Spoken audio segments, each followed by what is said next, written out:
Bismillahirrahmanirrahim. Bismillahirrahmanirrahim. Assalamualaikum warahmatullahi wabarakatuh.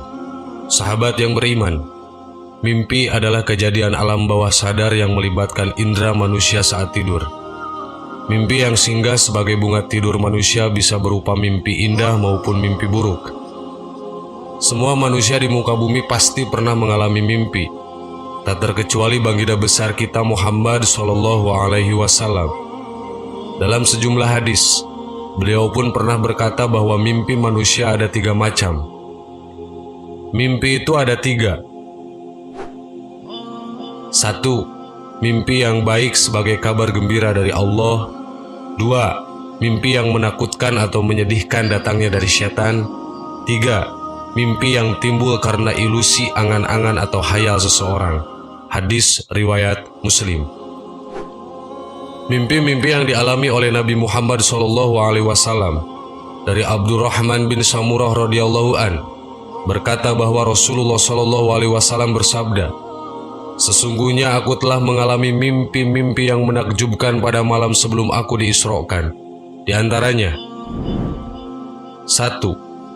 Aku telah melihat salah seorang dari umatku didatangi malaikat maut dalam keadaan yang mengerikan untuk diambil nyawanya. Namun malaikat terhalang perbuatannya karena ketaatan dan kepatuhannya kepada kedua orang tuanya. 2. Aku melihat salah seorang dari umatku yang telah disediakan baginya azab kubur yang amat mengerikan, namun ia diselamatkan karena wudunya yang sempurna. 3. Aku melihat salah seorang dari umatku yang dikerumuni setan-setan dan iblis-iblis terlaknat, namun ia diselamatkan karena zikirnya yang tulus dan ikhlas kepada Allah Subhanahu wa Ta'ala. 4. Aku melihat bagaimana umatku diseret dengan menggunakan rantai yang terbuat dari api neraka Jahannam, yang dimasukkan dari mulutnya dan dikeluarkan dari duburnya oleh malaikat Ahzab. Namun karena sholatnya yang khusyuk dan tidak ditunjuk-tunjukkan, maka ia dilepaskan dari siksaan itu. 5. Aku melihat umatku yang ditimpa kehausan yang amat sangat, namun setiap kali dia mendatangi sebuah telaga, ia terhalang untuk meminumnya. Maka saat itulah datanglah pahala puasanya yang ikhlas karena Allah Subhanahu wa Ta'ala yang memberinya minum hingga ia merasa puas. 6. Aku melihat umatku yang sedang mencoba mendekati kumpulan para nabi yang sedang duduk bersama. Setiap kali ia datang lalu dia diusir, maka menjelmalah mandi junub dengan rukunnya yang sempurna menuntunnya ke kumpulanku sambil duduk di sebelahku. 7. Aku melihat salah seorang dari umatku berada dalam keadaan yang gelap gulita di sekelilingnya, sedangkan dia di dalam kebingungan. Maka datanglah pahala haji dan umrohnya yang ikhlas kepada Allah Subhanahu wa Ta'ala, sehingga mengeluarkannya dari kegelapan menuju tempat yang terang benderang.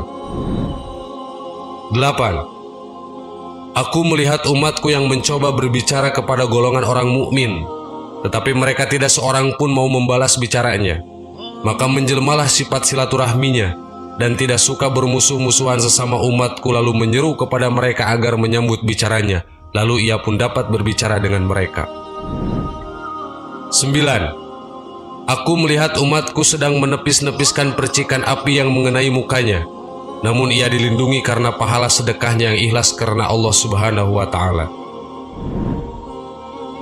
Sahabat yang beriman, demikian mimpi yang dialami Nabi Muhammad SAW. Sesungguhnya hal ini dapat menjadi pelajaran dan renungan bagi umat Islam, agar kita senantiasa melakukan hal-hal yang baik dan menjauhi larangan Allah Subhanahu wa Ta'ala. Hal demikian dapat menjadi petunjuk dan peringatan bagi orang-orang yang berpikir.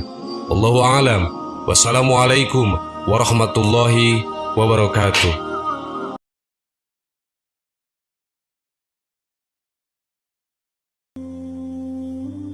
Bismillahirrahmanirrahim. Assalamualaikum warahmatullahi wabarakatuh. Sahabat yang beriman, tanpa kita sadari, kita adalah hamba yang selalu berbuat maksiat setiap harinya. Bila dihitung-hitung dari beranjak dewasa hingga saat ini, pasti tak terhitung banyaknya maksiat yang kita lakukan. Akan tetapi Allah Sang Maha Pengampun selalu memaafkan sebesar apapun dosa kita selama nyawa belum sampai tenggorokan. Setan akan terus menggoda manusia hingga hari kiamat tiba. Ada 3 pokok maksiat yang harus kita garis bawahi agar tidak terjebak di dalamnya. Apakah saja itu? Pokok-pokok maksiat baik yang kecil maupun yang besar yaitu: 1. Bergantung hatinya kepada selain Allah. 2. Mengikuti kekuatan marah. 3. Menaati kekuatan syahwat. Hasil puncak ketergantungan hati kepada selain Allah adalah syirik dan berdoa kepada selain Allah. Hasil puncak mentaati kekuatan marah adalah pembunuhan, dan hasil puncak menaati kekuatan syahwat adalah zina. Allah mengumpulkan 3 pokok ini dalam firman-Nya. Dan orang-orang yang tidak menyembah Tuhan yang lain beserta Allah dan tidak membunuh jiwa yang diharamkan Allah atau membunuhnya kecuali dengan alasan yang benar dan tidak berzina, barang siapa yang melakukan yang demikian itu niscaya dia mendapatkan pembalasan atau dosanya. Quran Surat Al-Furqan ayat 68. 3 pokok ini saling menyeret kepada satu sama lainnya. Syirik menyeret kepada berbuat zolim dan zina, sebagaimana ikhlas dan tauhid dapat menyelamatkan seseorang dari keduanya. Sebagaimana firman Allah tentang Nabi Yusuf alaihi salam, demikianlah agar kami memalingkan dari perbuatan buruk dan zina. Sesungguhnya ia, Yusuf, termasuk hamba-hamba kami yang diikhlaskan. Quran Surat Yusuf ayat 24. Oleh karena itu, semakin tauhid seseorang itu lemah di hatinya, maka semakin kuat kesyirikan dan perbuatan kejinya.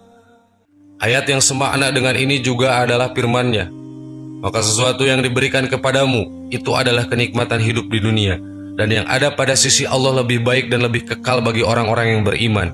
Dan hanya kepada Tuhan mereka bertawakal. Dan bagi orang-orang yang menjauhi dosa-dosa besar dan perbuatan-perbuatan keji, dan apabila mereka marah, mereka memberi maaf. Asy-Syu'ara ayat 36-37. Dalam ayat ini Allah mengabarkan bahwa apa yang ada di sisinya lebih baik bagi orang yang bertawakal kepadanya, dan ini adalah tauhid.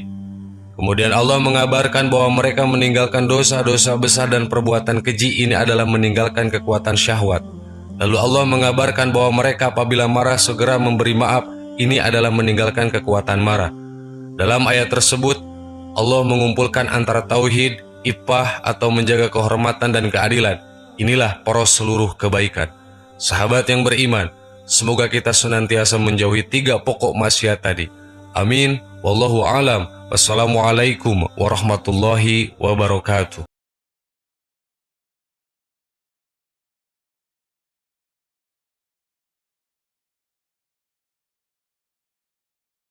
Subhanallah walhamdulillah wa la ilaha illallah wallahu akbar. Subhanallah, subhanallah walhamdulillah wa la ilaha illallah wallahu akbar.